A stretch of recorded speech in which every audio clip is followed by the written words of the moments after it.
Всем привет! Добро пожаловать обратно в постройки Sims 4. Сегодня у нас заключительная постройка в радужном челлендже. Это одна из дополнительных, потому что я сделала весь спектр радуги, но решила еще сделать розовую, белую, серую и черную. Соответственно, все остальные вы можете найти на моем канале, и сегодня мы делаем последнюю серую. Им, честно признаюсь, я не смогла удержаться и сделала, конечно же, спа, потому что буквально на днях вышло обновление старого дополнения. Я так понимаю, что это у нас не последнее обновление старого дополнения. Странное словосочетание, но какое есть. Но, кстати, очень круто прокачали. Так вот, я решила совместить квартиру жилую с маленьким домашним спа-салоном, где будет 4 креслица для маникюра-педикюра, небольшая комнатка для йоги и 1 массажный кабинет. Вот. А дальше идет жилая квартира. Ну, люблю я совмещать какие-то такие вот всякие торговые точки, можно так сказать, ну, типа того, что какую-то коммерцию с жилыми помещениями, мне кажется, это очень удобно, если честно. Хотя, вы знаете, я не думаю, что в квартире чисто технически можно сделать магазин, ну, в смысле того, что переделать участок из общественного под торговый, хотя не знаю, я даже никогда не пробовала. Ну, ладно, не суть. Так вот, наши разработчики нас тут побаловали обновлением старого дополнения.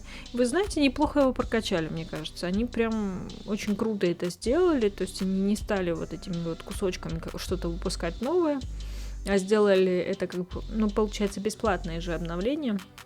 Если у вас было это дополнение, то вы просто его обновили, и все. Дополнительно покупать ничего не нужно было.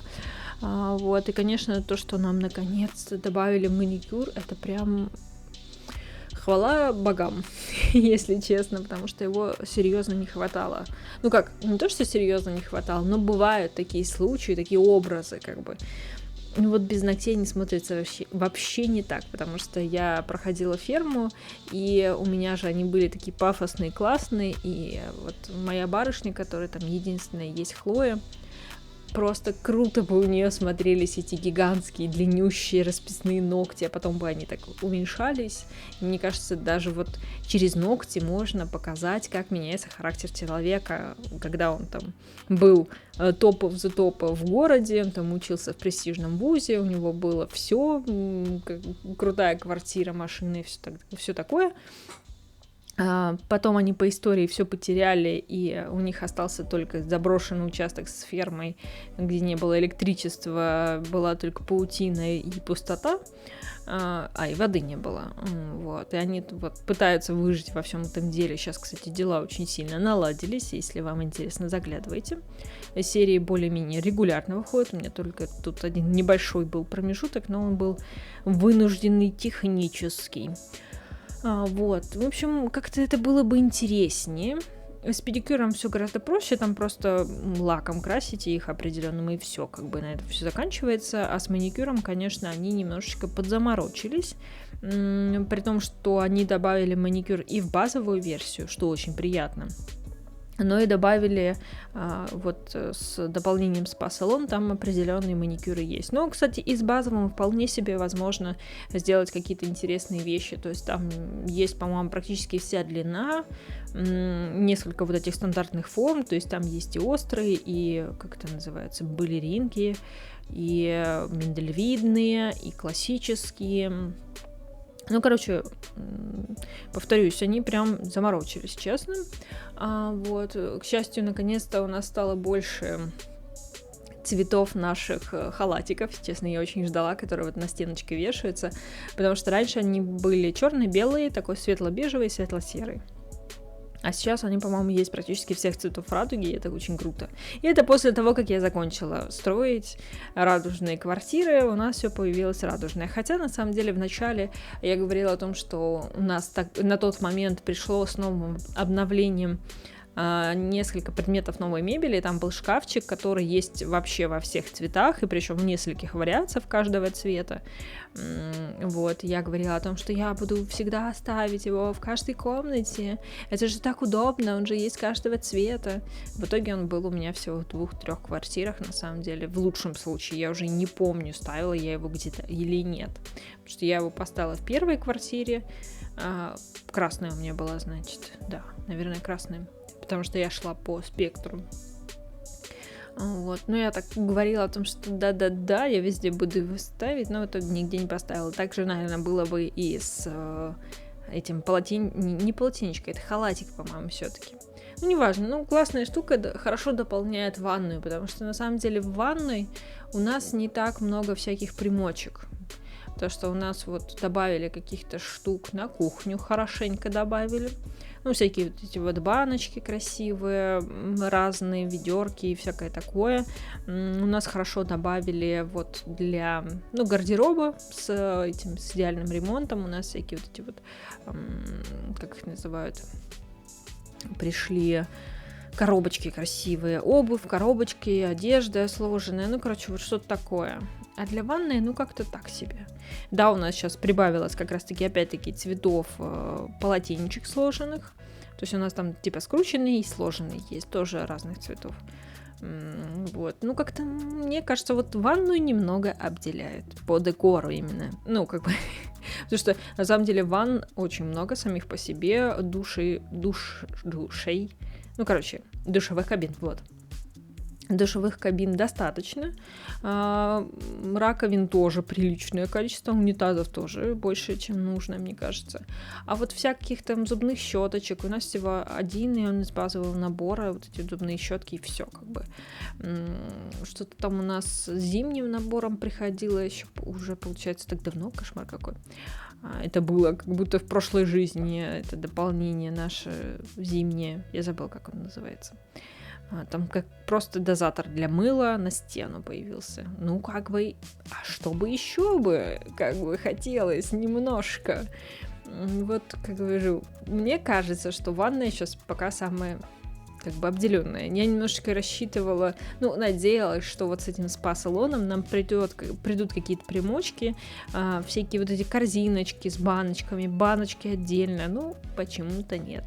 Ну, все, может быть, нам могут добавить это отдельным набором, отдельным. У нас теперь есть и наборы, и каталоги, и какие-то, ну, помимо дополнений, еще какие-то примочки, приштучки и все прочее, может быть, принесут. Хотя, может быть, просто они не думают, что как-то страдают. Я думаю, от этого только строители страдают. Ну, в смысле того, что симеры-строители, которые обставляют все это дело, потому что для геймплея это, конечно, ну, такое, зачем оно нужно, лишнее что-то.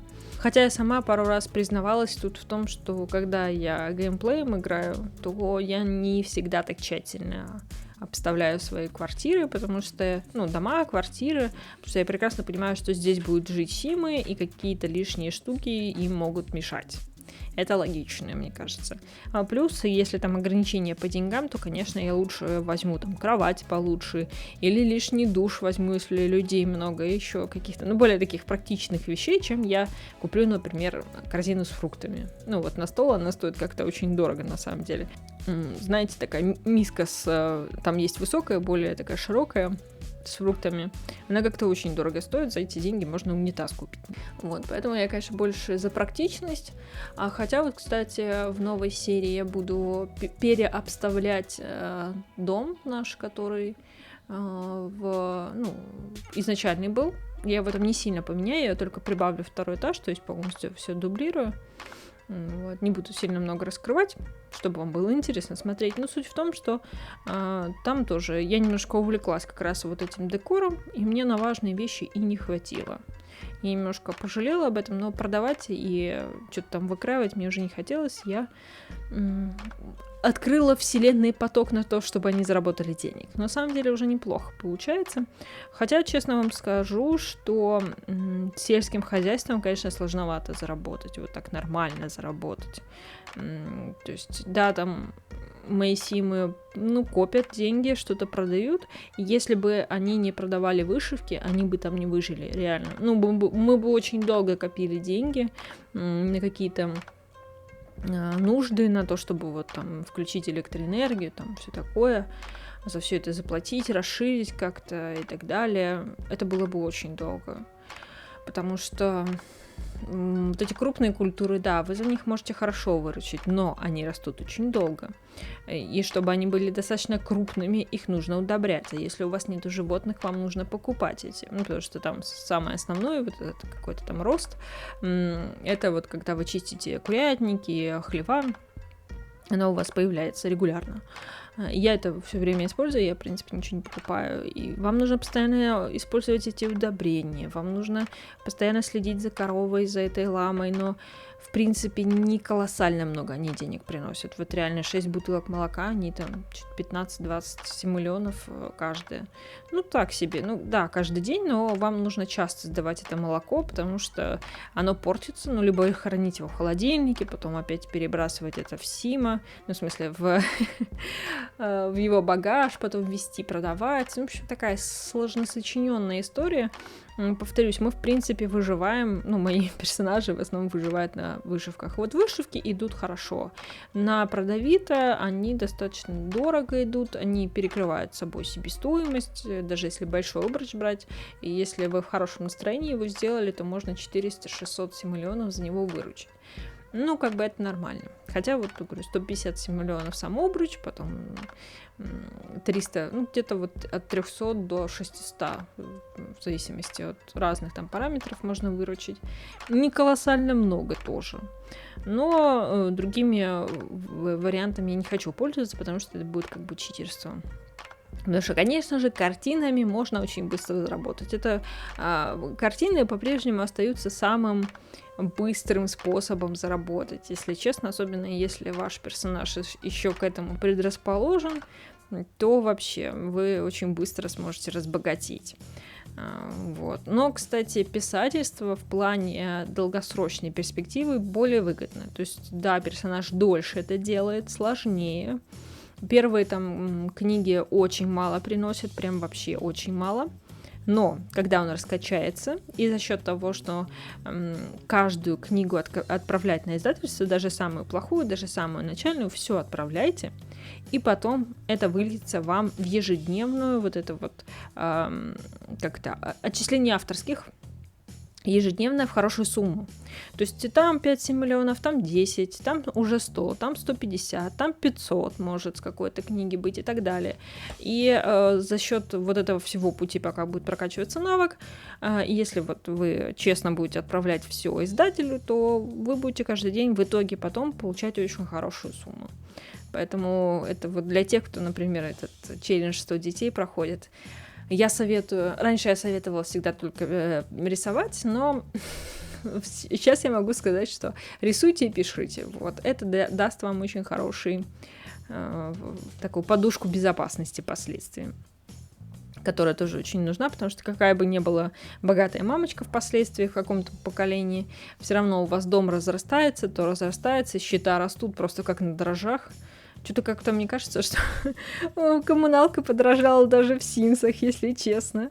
Я вот за эту крошечную ферму, где, по сути, толком ничего нету, плачу уже больше 1000 симулёнов. Мне кажется, как-то многовато.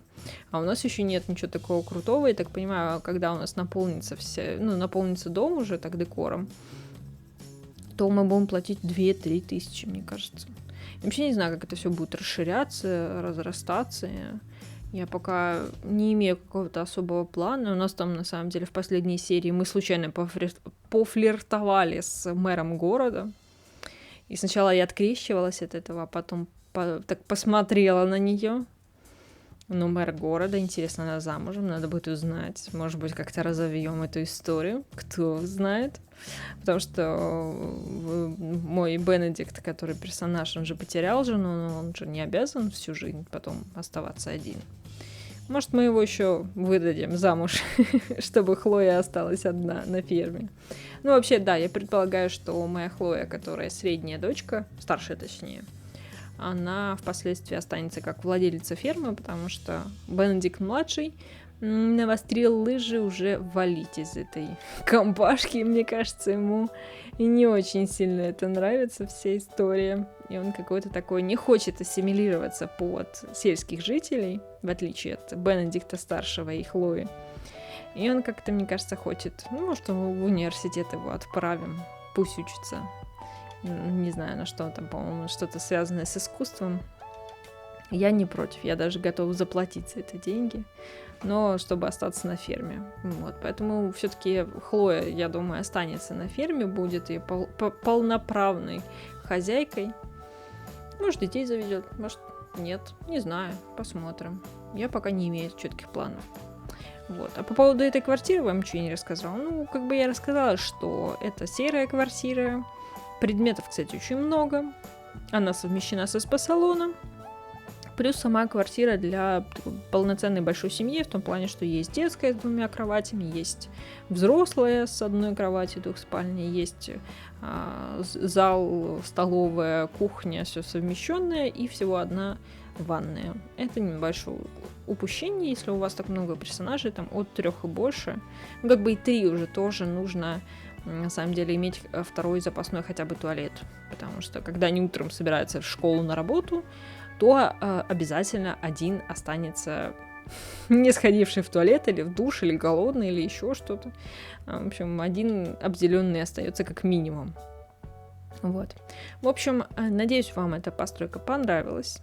Если понравилось, то ставьте лайк, заходите, в челленджи заглядывайте, посматривайте. Я думаю, вы найдете что-нибудь интересное и что-нибудь вам по душе. Все, подписывайтесь, ставьте лайк, приятного просмотра.